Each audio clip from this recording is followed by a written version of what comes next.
Munna, police प्रशासन का क्या कहना है इस मामले में? पांचों लड़कियां कहां गायब हो गई हैं? परिवार वाले परेशान हैं, क्या अभी तक कोई सुराग मिल पाया है इन लड़कियों का? निश्चित तौर पर 5 लड़कियों के गायब होने के बाद पूरे मोहल्ले में सन्नाटा पसर गया है और सभी के परिजन परेशान हैं कि उनकी बेटियां आखिर अचानक गई तो गई कहां। और कुमारबाग थाना में देर रात एफआईआर दर्ज किया गया और एफआईआर के बाद एसआईटी का गठन भी किया गया है और एसडीपीओ सदर विवेक दीप के नेतृत्व में पूरे मामले की जांच की जा रही है। पुलिस की विभिन्न टीमें लगातार सीसीटीवी फुटेज देख रही है। रेलवे स्टेशन, बस स्टेशन के साथ ही जो मुख्य मार्ग है उन इलाकों पे सीसीटीवी देखा जा रहा है कि चूंकि पांचों एक समूह बनाकर निकली है और एक समय में एक साथ निकली है और ग्रामीण पृष्ठभूमि की ये लड़कियां है। तो आखिर में इस लड़कियों का अभी क्या कनेक्शन हो सकता है? हालांकि एक लड़की के पास मोबाइल होने की बात जरूर बताई गई है, लेकिन मोबाइल भी देर शाम बंद हो गया है और उसके बाद लास्ट लोकेशन पर पहुंचकर भी पुलिस की टीम जांच कर रही है। तो पुलिस ने अब कारणों का खुलासा नहीं किया है और परिजनों ने भी पुलिस को कोई कारण नहीं बताया कि आखिर में एक साथ एक मोहल्ले की 5 लड़कियां अचानक हो जाती मुन्ना, है। ये तो पांचों लड़कियां एक ही मोहल्ले की इतनी जरूर थी, लेकिन क्या ये पांचों लड़कियां एक ही स्कूल में पढ़ाई कर रही थी? ये 5 जो इसमें 2 लड़कियां अपनी पढ़ाई छोड़ चुकी थी बीच में और सभी एकदम निम्न परिवार के लोग हैं और 2 लड़कियां हैं अपने घर खेत घास काटने के बहाने घर से निकली है, जबकि 2 लड़कियां सिलाई करने के बहाने घर से निकली है। तो सबों ने एक साथ प्लानिंग किया और प्लानिंग के साथ अचानक 5 लड़कियां गायब हो गई है। तो लेकिन अब तक किसी के घर से कोई इनपुट नहीं मिल पाया। पुलिस भी परेशान है। ये लड़कियां बहाना करके निकली हैं मुन्ना, ये कैसे कह सकते हैं? परिजनों के मुताबिक 2 लड़कियों ने बताया है कि वो लोग खेत जा रही हैं और 2 लड़कियां सिलाई के बहाने निकली है, लेकिन जहां सिलाई करने उनको जाना था वहां पांचों देर शाम जब अपने घर नहीं लौटती है तब एक दूसरे के यहाँ तलाश होती है। तो मालूम चलता है कि 5 लड़कियां अचानक गायब और 5 लड़कियां का घर आसपास आमने सामने ही बताया जा रहा है। सभी एक मोहल्ले का और एक क्लोज परिवार से ही जुड़ी हुई है, दूसरे के परिवार से जुड़ी हुई है। तो पूरे तौर पर पुलिस यह मान के चल रही है कि 5 लड़कियों ने प्लानिंग किया है और किसके बहकावे में गई है, वो कहाँ पहुंची है, किस स्थिति में गई है, तमाम बिंदुओं पर गहराई से जांच हो रही है। जी। और मुन्ना, आप बता रहे हैं कि एक लड़की के पास फोन भी था, तो उसका कॉल जो डिटेल है वो पता लगाना चाहिए सीडीआर के माध्यम से। लास्ट कॉल किनसे हुई है, किनसे बातचीत हुई है? पुलिस ने सीडीआर पर भी काम किया है और गांव से थोड़ी दूर आगे बढ़ने के बाद वो मोबाइल स्विच ऑफ हो गया है, जिसके कारण आगे का नेटवर्क नहीं मिल पा रहा है पुलिस को। तो पुलिस मानवीय इनपुट और गोपनीय तरीके अपने सूचना के माध्यम से इन्वेस्टिगेशन को आगे बढ़ा रही है और फिलहाल बस स्टैंड और रेलवे स्टेशन पर फोकस कर रही है कि लड़कियों ने इसके द्वारा कैसे आगे का यात्रा तय किया है और सीसीटीवी फुटेज ही एक बड़ा इनपुट हो सकता है पूरे मामले में। जी, नजर बनाए रखिएगा मुन्ना इस पूरे मामले पर। फिलहाल आपका बहुत धन्यवाद तमाम जानकारियों के लिए। देखिए, इस घटना के बाद न्यूज़ 18 सवाल पूछता है, कुछ सवाल जो अभी अनसुलझे हैं। बार बार आखिर ऐसी घटनाएं क्यों घट रही हैं? आखिर किन परिस्थितियों में ये लड़कियां लापता हो गई? एक साथ 5 लड़कियों का गायब होना कई सवाल उठा रहा है। इतना ही नहीं, सवाल ये भी कि कहीं इसके पीछे कोई गिरोह तो नहीं है, ये सवाल उठ रहे हैं। एक साथ गायब हुई 5 लड़कियां कई सारे सवाल छोड़ रहा है, क्योंकि यहां पर परिजनों के हिसाब से परिजन जो कह रहे हैं कि ये लड़कियां कुछ बहाना करके, अलग अलग बहाना करके सभी लड़कियां बाहर निकली और उसके बाद लापता हो गईं। हालांकि क्या इसके पीछे कोई गिरोह है जो कि इन लड़कियों को गायब कर दिया है, या वाकई ये लोग बहाना करके गए हैं? ऐसे तमाम अनसुलझे सवाल हैं। फिलहाल देखिए, जांच जारी है। एक ही गांव की 5 लड़कियों के गायब होने के बाद ये मामला पुलिस तक पहुंच चुका है, पुलिस के संज्ञान में है और अब पुलिस जांच पड़ताल कर रही है। तमाम बस स्टैंड्स पर, रेलवे स्टेशनों पर सीसीटीवी फुटेज जो है वो खंगाले जा रहे हैं। इतना ही नहीं, एक लड़की का जिसके पास फोन था उसका लास्ट लोकेशन भी चेक किया जा रहा है। अब इसके बाद हो सकता है कॉल डिटेल्स भी खंगाले जाएंगे। जितना कोशिश हो सकता है पुलिस करने वाली है। तो अब सवाल ये उठ रहे हैं कि आखिर बार बार ऐसी घटनाएं क्यों हो रही हैं? सिर्फ एक जगह का ये मामला नहीं है, अलग अलग जगहों से ये मामला सामने आया है। देखिए, औरंगाबाद की तस्वीर आपको दिखा रहे हैं, भागलपुर की, वहां पर भी लड़कियों के गायब होने की खबर मिली थी। 14 दिन बाद औरंगाबाद से जो लड़कियां गायब हुई थी वो 14 दिन के बाद मिली थी। वहीं 25 दिन बाद मुंबई से 4 लड़कियां मिली थी जो भागलपुर से गायब हुई थी।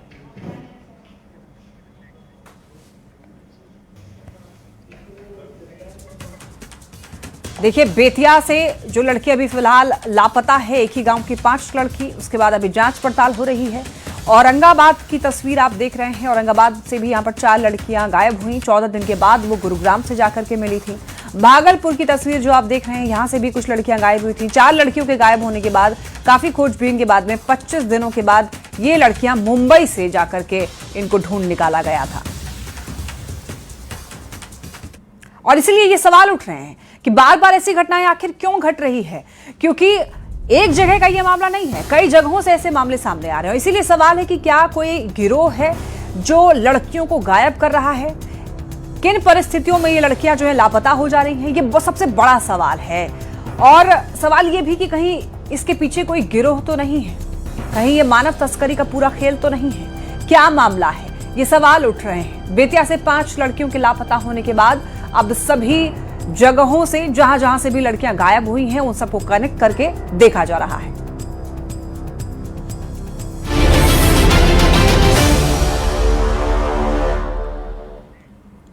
चलिए बात करते हैं बजट की। बिहार विधानसभा का बजट सत्र 2026 देखिए अपने दूसरे दिन भी महत्वपूर्ण चर्चा और सवाल जवाब के बीच जारी रहा। सदन में अवैध बालू खनन का मुद्दा जो है वो गरमाया रहा, जिसमें विपक्षी विधायकों ने सरकार की नीतियों और उनके अमल पर सवाल खड़े किए। पालीगंज के विधायक संदीप सौरभ और मनिहारी के विधायक मनोहर प्रसाद ने यह मुद्दा उठाया। विधायक मनोहर प्रसाद ने सदन में यह कहा कि मनिहारी इलाके में अवैध खनन लंबे समय से जारी है और स्थानीय स्तर पर शिकायतों के बावजूद स्थिति में कोई भी सुधार नहीं दिख रहा है। विधायक के आरोपों पर जवाब देते हुए उप मुख्यमंत्री विजय सिन्हा ने यह कहा है कि अवैध खनन को लेकर सरकार पूरी तरीके से गंभीर है और लगातार कार्रवाई भी की जा रही है। तो विधानसभा में एक बार फिर से देखिए ये जो मुद्दा है उठा है अवैध बालू खनन का, और कह सकते हैं कि न्यूज़ 18 ने भी ये बार बार खबर दिखाया है, जिसकी वजह से इसका असर ये हुआ है कि सदन में इस मुद्दे को उठाया गया है। 200 से 500 ट्रक रोज मिट्टी काटी जा रही है।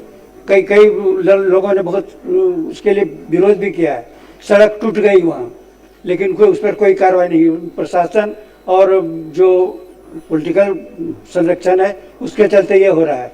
मैं माननीय मंत्री से अनुरोध करना चाहूँगा, क्या इसकी जांच करने का विचार करते हैं कि जो क्रिमिनल है उन पर कार्रवाई हो, जो सड़क टूट गई है उसको की मरम्मत की जाए, और जो लोग सहायक हैं, जो प्रशासनिक पदाधिकारी सहायक हैं, उनके विरुद्ध जांच कर पर कार्रवाई करने का विचार रखती है।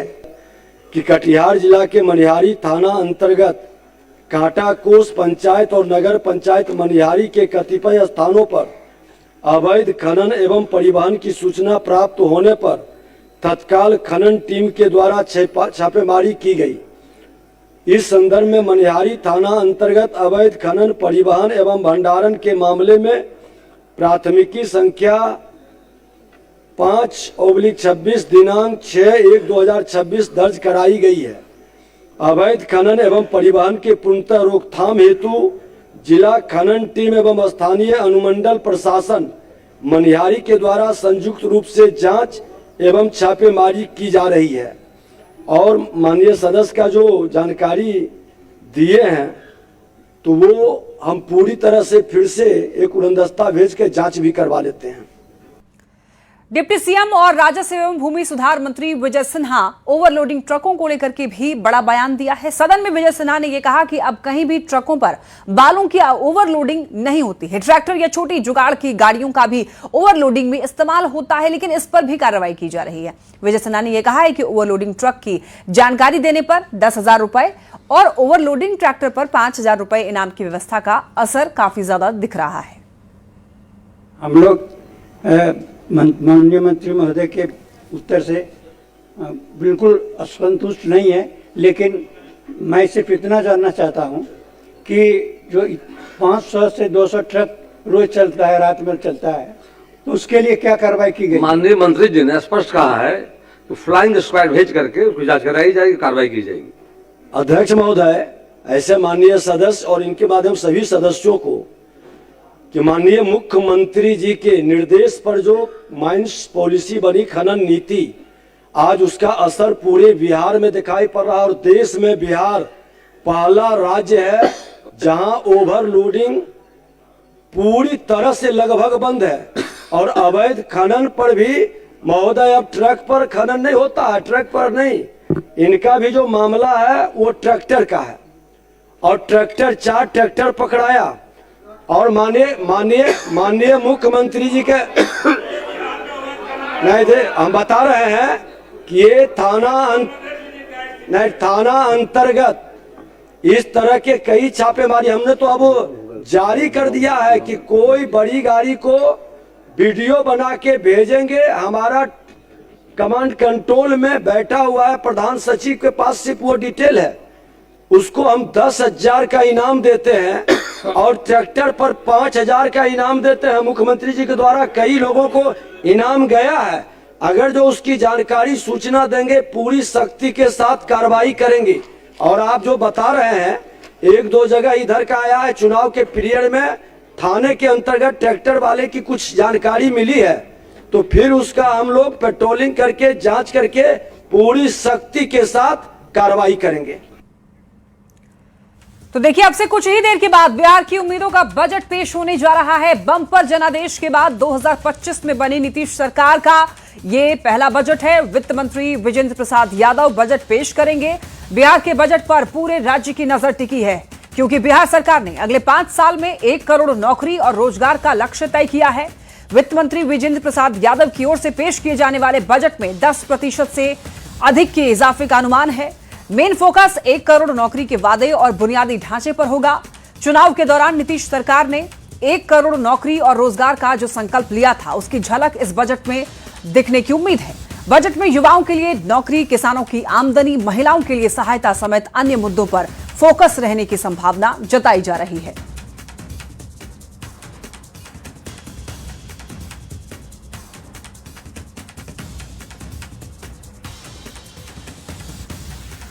अब से कुछ ही देर में बिहार की उम्मीदों का बजट पेश होने जा रहा है। बम्पर जनादेश के बाद देखिए, इस बार बनी नीतीश सरकार का यह पहला बजट है। वित्त मंत्री यहां पर विजेंद्र प्रसाद यादव बजट पेश करेंगे। बिहार के बजट पर पूरे राज्य की नजर टिकी हुई है और आम लोगों को उम्मीद है कि उनके लिए क्या होगा इस बजट में। तो यहां पर सरकार के पिटारे में क्या कुछ है वो देखना होगा। अब से कुछ ही देर के बाद बजट पेश किया जाएगा। बिहार सरकार ने अगले 5 साल में 1 करोड़ नौकरी और रोजगार का लक्ष्य तय किया है। वित्त मंत्री विजेंद्र प्रसाद यादव की ओर से पेश किए जाने वाले बजट में 10% से अधिक के इजाफे का अनुमान है। मेन फोकस जो है वो खासतौर पर 1 करोड़ नौकरी के वादे और बुनियादी ढांचे पर होगा। तो चुनाव के दौरान नीतीश सरकार ने देखिए 1 करोड़ नौकरी और रोजगार का जो संकल्प लिया था, उसकी झलक इस बजट में दिखने की उम्मीद है।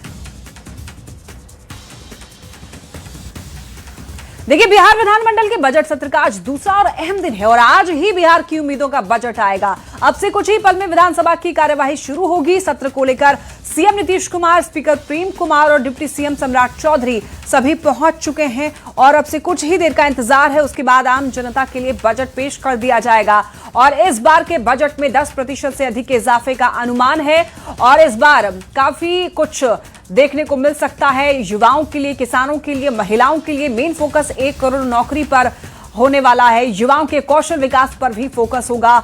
नए पदों के सृजन के लिए विशेष आवंटन भी हो सकता है। इतना ही नहीं, आपको बताते चलें, यहां पर 3.5 लाख करोड़ तक का ये जो है बजट हो सकता है और रोजगार, शिक्षा, सड़क पर खासतौर पर फोकस होगा। इतना ही नहीं, उद्योग पर भी काफी ज्यादा फोकस रहने वाला है सरकार का। महिलाओं के स्वरोजगार पर भी सरकार ध्यान देने वाली है। देश के बजट में देखिए, जल मार्ग को रफ्तार देने से जुड़े हुए विशेष घोषणा से कटिहार के मनिहारी गंगा जल मार्ग को लेकर के नई संभावना से व्यापारी बेहद उत्साहित हैं। पटना में जल मार्ग केंद्र और शिप रिपेयरिंग हब बनने के साथ साथ झारखंड के साहिबगंज से कटिहार स्थित मनिहारी गंगा घाट विकसित होने से इस इलाके से जुड़े हुए व्यापारियों की बड़ी उम्मीद है। बजट की घोषणा के साथ साथ उन्हें नई उम्मीद जगी है। देश की वित्त मंत्री ने आम बजट सत्र में घोषणा किया है कि बिहार के लिए वाटरवेज में बहुत सारी सौगातें मिली हैं और उसमें तो एक मनिहारी पहले से प्रोजेक्ट है जो प्रगति में भी है एजेंडा। दूसरा है क्या कि पटना में जो जहाज़ें जाती हैं साहिबगंज से या कलकत्ता से बनारस के लिए, तो हो सकता है बीच में कहीं ख़राब हो जाए, तो उसके लिए एक बहुत बड़ा रिपेयरिंग हब जो है पटना में शिपिंग कॉरपोरेशन और IW inlet waterways authority of India ने वहाँ पर बनाई की। देखिए, मोकामा से जेडी विधायक आनंद सिंह ने आज आधिकारिक रूप से विधायक पद की शपथ ली और शपथ लेने के बाद आनंद सिंह ने मुख्यमंत्री नीतीश कुमार के पैर उन्होंने छुए, आशीर्वाद लिया और स्पीकर प्रेम कुमार से भी मुलाकात की। बता दें कि दुलार चंद यादव हत्याकांड में न्यायिक हिरासत में बंद आनंद सिंह को केवल शपथ के लिए बाहर आने की अनुमति दी गई है और आनंद सिंह करीब 3 महीनों से जेल में बंद है। दुलार चंद यादव हत्याकांड में निचली अदालत से जमानत खारिज होने के बाद उन्होंने पटना हाईकोर्ट का दरवाजा खटखटाया था। हालांकि जिस पीठ में मामले की सुनवाई होनी थी उस जज ने सुनवाई से इनकार कर दिया। अब दूसरे कोर्ट में लिस्टिंग की प्रक्रिया चल रही है, तो जब तक हाईकोर्ट से राहत नहीं मिलती है तब तक उन्हें जेल में ही रहना होगा।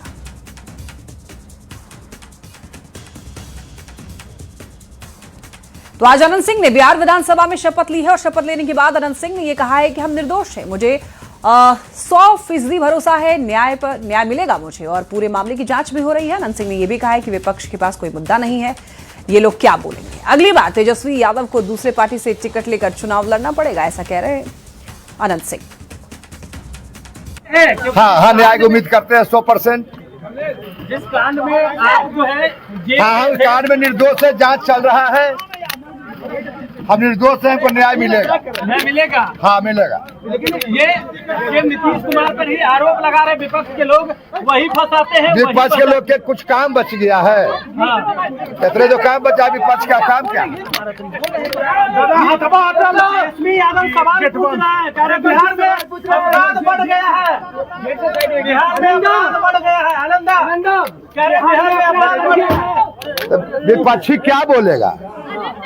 विपक्षी के कुछ बोलने का बच ही हो गया है, वो बोले वाला बोलते रहे, कुछ होना है नहीं। बेटी और महिलाएं सुरक्षित नहीं है बिहार। अब उनका दोस्त पार्टी से टिकट लेकर लड़ना पड़ेगा।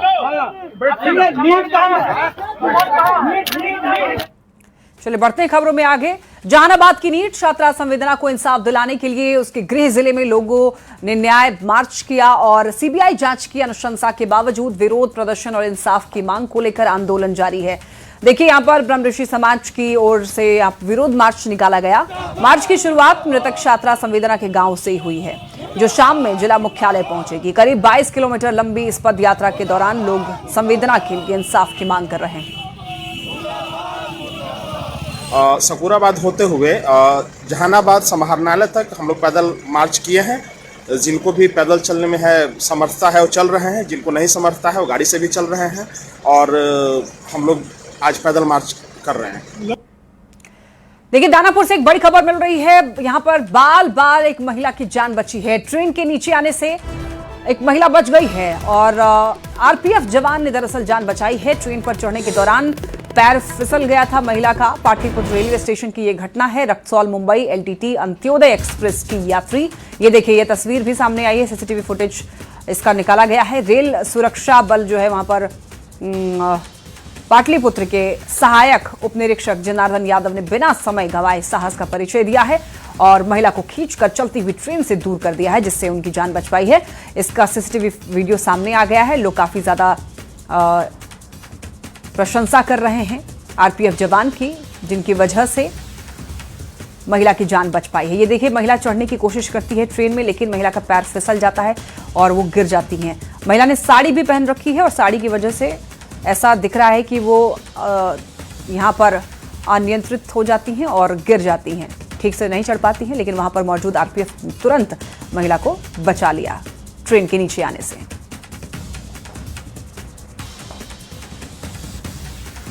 खबर नवादा से, जहां पर नकली कॉस्मेटिक उत्पाद का भंडाफोड़ हुआ है और इस मामले में कंपनी की तरफ से नगर थाना में प्राथमिकी दर्ज कराने के लिए आवेदन दिया गया है। नामी कंपनियों के नाम पर नकली उत्पाद बेचे जा रहे हैं। कंपनी का आरोप यह है कि इस तरह की गतिविधियों से आम उपभोक्ताओं के साथ धोखाधड़ी हो रही है। सरकार को राजस्व का नुकसान भी पहुंच रहा है और कंपनी की ब्रांड छवि